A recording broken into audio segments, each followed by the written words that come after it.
Good morning, everybody. We just departed 3 of 8 Reform, Alabama, and we are headed for Cleveland, Mississippi. Looks like the weather forecast is a little bit more cloudy than what National Weather Service says, but over the past 3 years, I believe those of us that fly have gotten used to the National Weather Service not being what I would call particularly accurate. But it's still showing VFR all the way to Cleveland, so come along for the ride, and we're going to check out some tamales over there.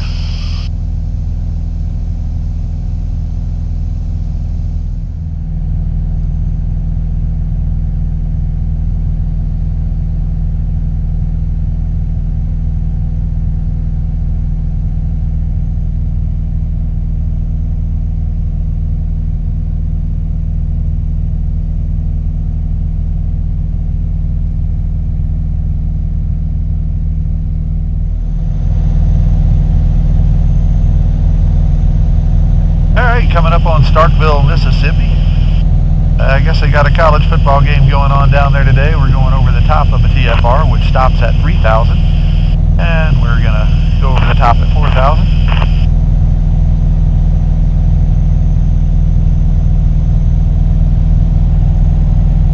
Looks like the clouds are definitely rolling in a little bit. We're still VFR. And we've got roughly an hour and a half to go, a little bit less. Hopefully the clouds will stay where they traffic, creep runners 362 sub 2000 on a extended left base for runway 36. Left down 1 for 36. Wolf traffic going 286 Hospital, take off runway 3000.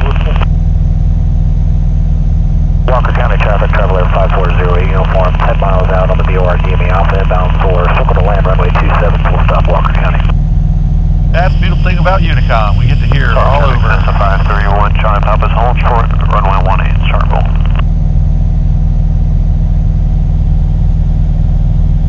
I think we hear from Gulf Shores to about Jackson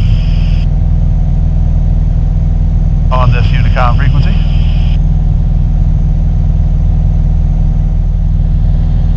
Alright, checking out Highway 82 down below us.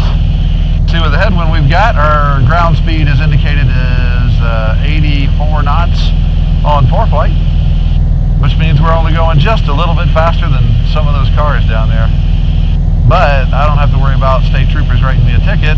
Flying's always nicer if the weather is cooperative.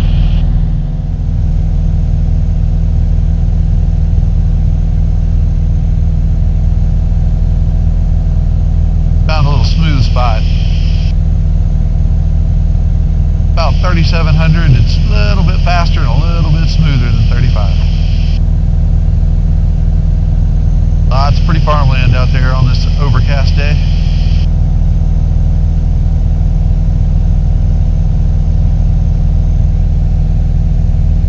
About 37 nautical miles to go, and we'll be touching down in Cleveland.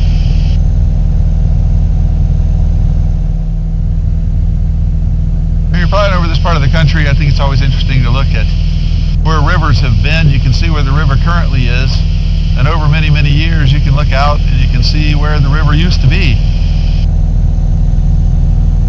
Leaves these little swampy areas and lakes behind.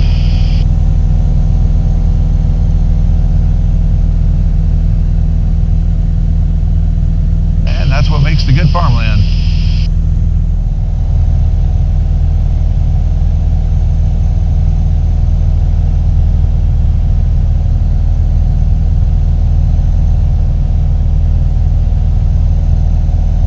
Mississippi, Delta State University, and a whole lot of farmland.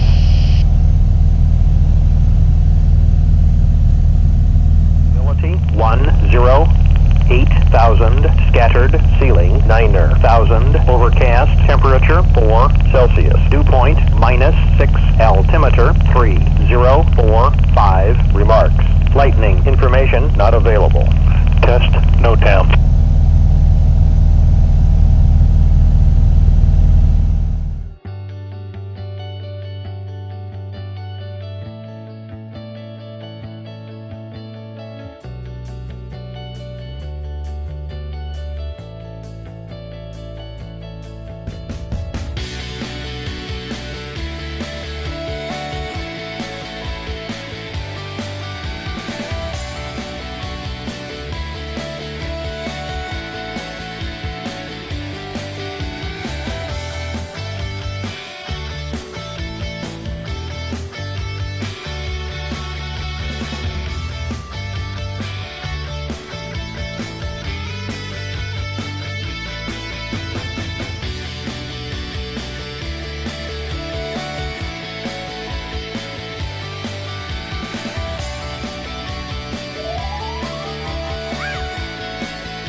Hey, we're back at the 310 table.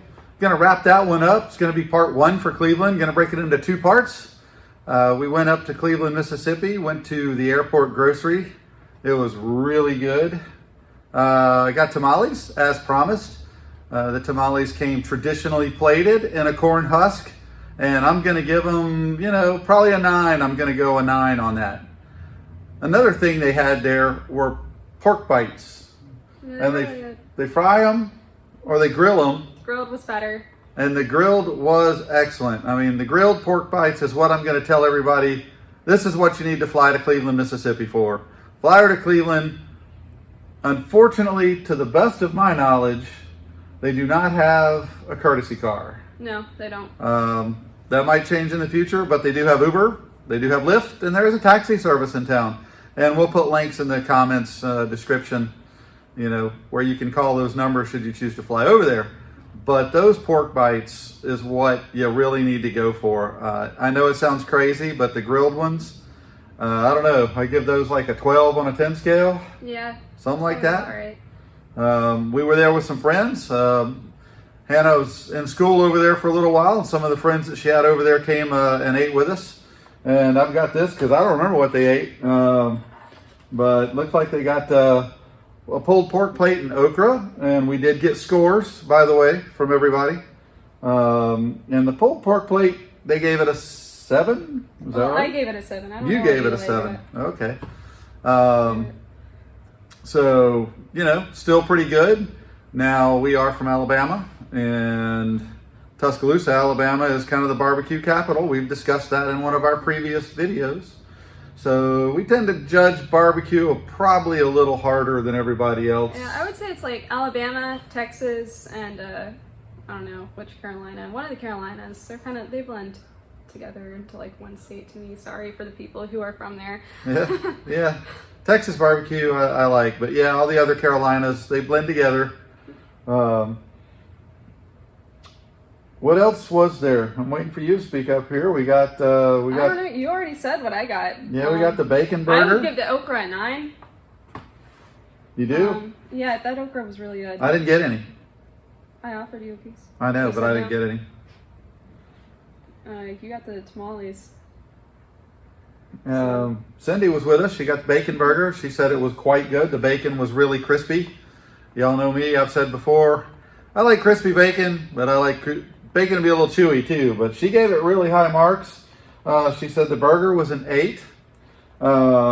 She got grilled green beans, which is something you like awful lot. Yeah, I got those one time at Airport Grocery, and they were pretty good. Yeah, she gave them a 9. She really liked them. Sounds like you're going to give them a 9.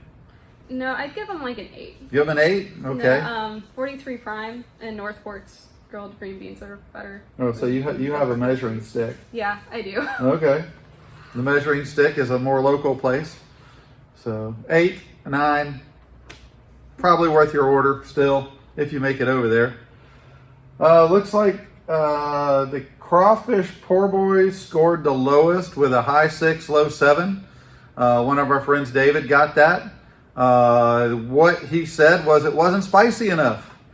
If you like spicy food, be aware if you get the crawfish poor boy there, it's not going to be spicy enough based on what we've been told. You don't particularly care for spicy. Well, I actually got that one time, and I would agree with him. It also needed mayo. Needs mayo? Yeah, I it don't needed think about something. mayo. I don't know. It needed something, like, to go with it. I put mayo on it because that's what they had. It was okay. I don't really put hot sauce on things. I think he did. He did. So. But it was like Louisiana hot sauce. Still wasn't hot enough for him. Yeah. And then we wrap it up with a barbecue plate. Again, yeah, it got a 7 from people that eat barbecue here in Tuscaloosa. So if you go there, it's definitely the grilled pork chop bite. Yeah. So overall, I think we could probably give the airport grocery food-wise going to be an 8. But honestly, as you saw in the video, the atmosphere there is incredible. All of the things that you saw, the signs, the collectible bicycles, the old delivery truck, That's one guy's personal collection. Yeah, it's all his. And it's probably worth more than all of the building and everything in there combined. It's worth it for you to go stop in Cleveland and go to Airport Grocery just to see this collection of everything stuff. I don't know what to call it. But it's a nice little airport. Again, the FBO is open at all times. It's run by the city. We were there on Saturday and Sunday. Was not manned. Nobody was working there, but the key is, it's unlocked. You can go in anytime you need. The fuel is self-service. I believe it was $5.90 a gallon when we went, but y'all know how avgas is going. It could be $10 tomorrow and $3 next week. Just no telling. So check out your ForeFlight, FlyQ, whatever you use if you're worried about the cost of fuel there. It's a nice place to stay over a weekend. There's quite a bit, to see and do. They decorate for Christmas, which is great. So many places today just don't. Yeah. Kind of sadly, I won't really be going to Delta State anymore. I got sick and I had to have surgery. I had my tonsils removed, so I had to withdraw. And you're going where next? Thinking about going to Skyborne Aviation and because sitting at home at my house is not part of this plan. No, I'm not doing that. So Skyborne Aviation in Vero Beach. We'll let you guys know what that's like. I think we're going to go down there and check it out end of February. No, January. It's into January. I'm just along for the ride. I'm the one that works for a living. I don't know. So anyway, we did go over to Rosedale. We're going to put that in a part 2. We'll let you guys know the famous tamale shop that we were trying to see was closed. Said it was open, but when we got there, it was closed. So part 2, we're going to show you guys around Rosedale a little bit and stick around for a place that is in Cleveland called The Warehouse, which was also really good. And we'll talk about that in the next video. All right. So until then, see you later. Guess wrap it up. Give us a thumbs up if you like what we're doing. And definitely check out Cleveland, Mississippi. You guys fly often and fly safe.